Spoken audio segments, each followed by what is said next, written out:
तो चलिए गाइस, हमारा टॉपिक है कि भाई ऑप्टिकल आइसोमर्स में मीजो कंपाउंड क्या होते हैं। देखिए, लास्ट वीडियो मैंने आपको बताया था कि अगर आपको फाइंड आउट करने की टोटल ऑप्टिकल आइसोमर्स कितने बनेंगे, अगर उसके अंदर n कायरल कार्बन है तो 2n आप करते थे। याद है आप लोगों को, मैंने एग्जांपल भी दिया था, ध्यान रखिए।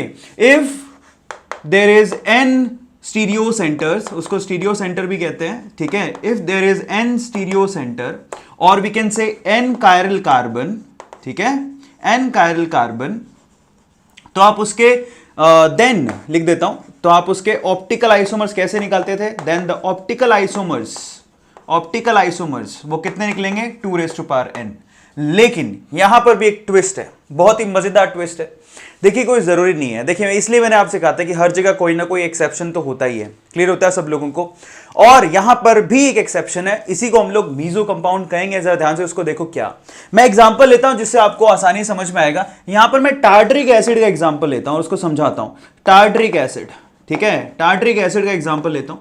फर्स्ट ऑफ ऑल तो टार्टरिक एसिड क्या होता है, उसका फॉर्मूला मैं यहां लिख देता हूं। That is very simple, COOH, ठीक है, उसके बाद CH एंड देन OH, उसके बाद CH एंड देन OH, ये COOH। इसको हम लोग टार्टरिक एसिड बोलते हैं।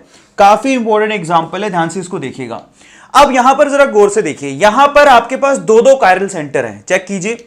इस कार्बन को देखिए, फर्स्ट ऑफ ऑल तो ये कार्बन चारों अलग अलग वैलेंसी से अटैच है। हाइड्रोजन एक तरफ तो, दूसरा OH, तीसरा COOH और चौथा ये ग्रुप दिखाई दे रहा है सब लोगों को। काउंट करिए यहां पर। अच्छा, इस हाइड्रोजन को ऊपर लगा दे, जरा ध्यान से उसको देखिए। ये हाइड्रोजन मैंने यहां लगा दिया, इसका हाइड्रोजन मैंने यहां लगा दिया। अब ये कायरल कार्बन है आपके पास दो, चेक करो। ये कार्बन के इस तरफ COOH, ये OH, ये H। इस कार्बन के देखिए, और चौथा ग्रुप हो गया ये पूरा वाला। इस कार्बन के इस तरफ COOH, यहां पर H, यहां पर OH और ये वाला पूरा ग्रुप दिखाई दे रहा है सब लोगों को। अब यहां पर दो कायरल सेंटर है, तो यहां से कोई पूछे ऑप्टिकल आइसोमर्स कितने होंगे, तो आप बोलोगे 4, 2 यानी कि 4 होना भी चाहिए। तो अपन पहले ड्रॉ करते हैं, उसमें आपको एग्जैक्टली आइडिया देता हूं। चलो ड्रॉ करके दिखाता हूं। तो यहां पर फिशर प्रोजेक्शन बनाएंगे, ध्यान से उसको देखो। ये जो आपको यहां पे दिखाई दे रहा है, उसको तो हम लोग क्या ले लेंगे, स्ट्रेट लाइन पर। ये देखिए, ये स्ट्रेट लाइन पर मैंने ले लिया। चलिए, तो यहां पर वर्टिकल लाइन पे इसको लेना है। तो यहां पर वर्टिकल लाइन पर है, तो ऊपर भी क्या आने वाला है, COOH, नीचे भी क्या आने वाला है, COOH। ध्यान से उसको देखिएगा। अब मुझे पता है यहां पर दो कायरल सेंटर है, एक ये वाला और एक ये वाला। दो कायरल सेंटर, तो उसको क्या करोगे, दो लाइन लगानी है आप लोगों को, इस तरह से लगा दी।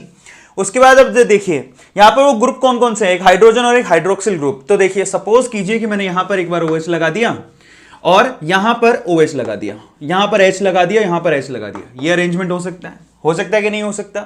वही वाला काम किया जो पहले लास्ट वीडियो में किया था। अब इसकी मिरर इमेज बनाओ। अब देखिए, यहां पर मैं इसकी मिरर इमेज बना रहा हूं। अगर मुझे इसकी मिरर इमेज बनानी है, तो इसकी मिरर इमेज बनेगी यूं।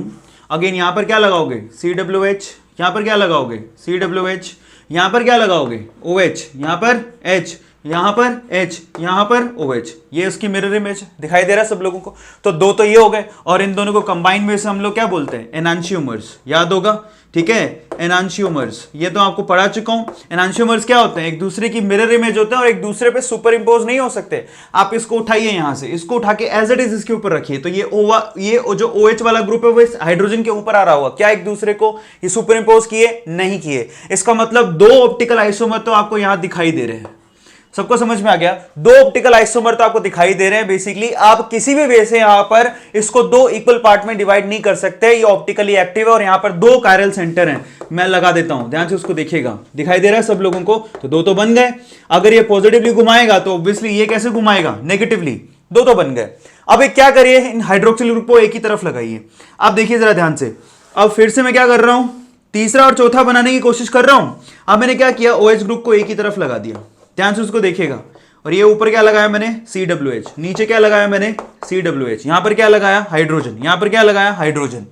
अब मजे की बात है, ये तीसरा अरेंजमेंट करते ही ना, यहां पर अंदर ही प्लेन ऑफ सिमेट्री, मतलब इस कंपाउंड को मैं दो पार्ट में, दो इक्वल हाफ में डिवाइड कर सकता हूं।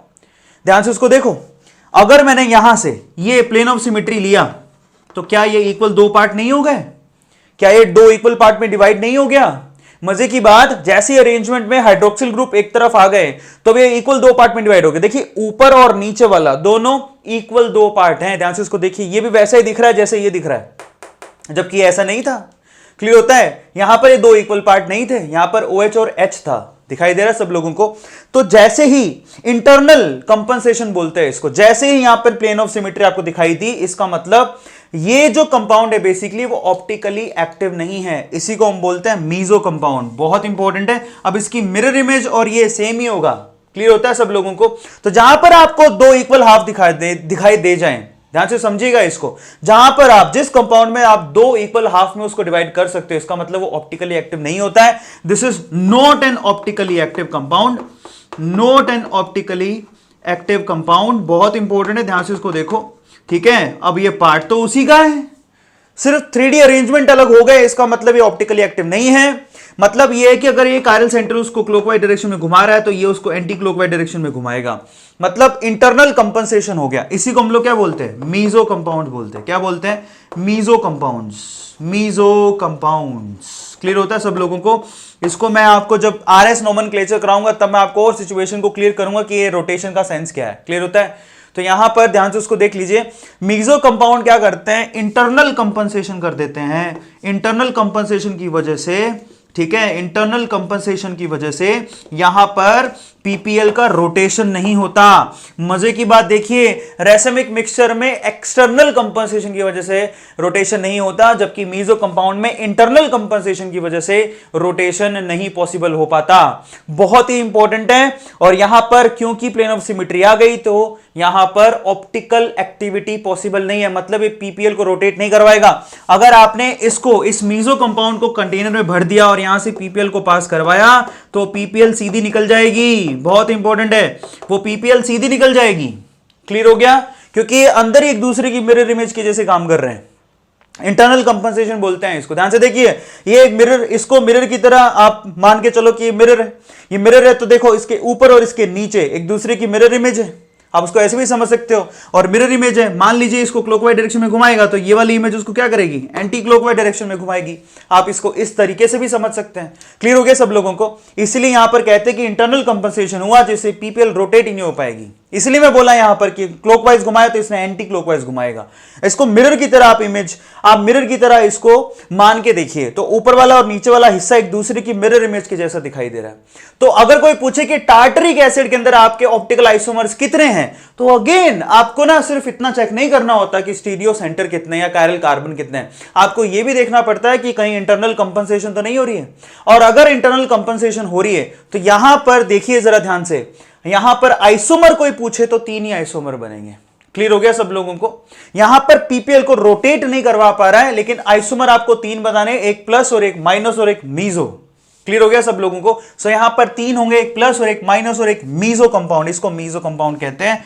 बहुत ज्यादा इंपॉर्टेंट है, मीजो कंपाउंड कहा जाता है इसको। क्लियर हो गया सब लोगों को? This is called Mizo compound.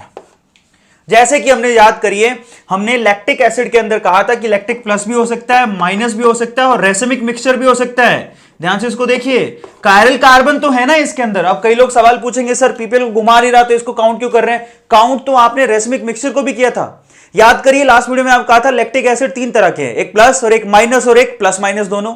इसी तरह से ये भी 3 तरह के हैं, एक प्लस और एक माइनस और एक मीजो। क्लियर हो गया?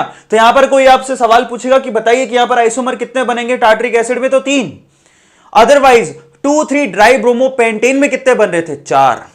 वहां पर एनांशियोमर और डाइस्टीरियोमर, ठीक है, वो दोनों थे, 4 बन रहे थे। यहां पर 2-2 के जोड़े बन रहे थे उसके अंदर एनांशियोमर के। यहां पर वो सीन नहीं है। यहां पर इसकी मिरर इमेज और ये सेम ही होंगे, क्योंकि ये क्या कर रहा है, यहां पर प्लेन ऑफ सिमेट्री आ गई है। क्लियर होता है? ये पॉजिटिव घुमाएगा तो वो नेगेटिव घुमाएगा, बस इसी को मीजो कंपाउंड कहते हैं। बहुत सिंपल है, ध्यान से उसको देखिए, फटाफट से इसका स्क्रीनशॉट ले लीजिए। सबको क्लियर है आई थिंक मीजो कंपाउंड क्या होते हैं?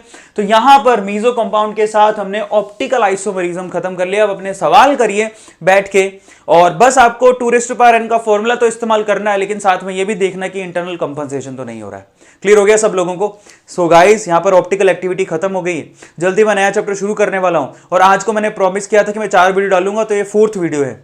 मैं कमिटेड हूं अपने काम के लिए, पर क्या आप अपने काम के लिए कमिटेड है? ये आपको भरोसा अपने आप को दिलाना पड़ेगा।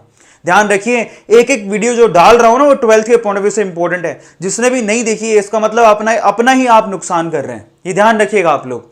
और अगले वीडियो का वेट करते रहिए और इन वीडियोस को उन बच्चों को शेयर करिए जो कोचिंग अफोर्ड नहीं कर सकते। और आप कोचिंग फ्री इंडिया में डोनेट भी कर सकते हैं, इस कोचिंग फ्री इंडिया कैंपेन का साथ भी दे सकते हैं। आप डोनेट कर सकते हैं वाया पेटीएम, वाया अकाउंट। ठीक है गाइज, प्लीज आप डोनेट करें अगर आप सक्षम है तो। सो अगली वीडियो में मिलते हैं। Till then thank you so much, thanks a lot.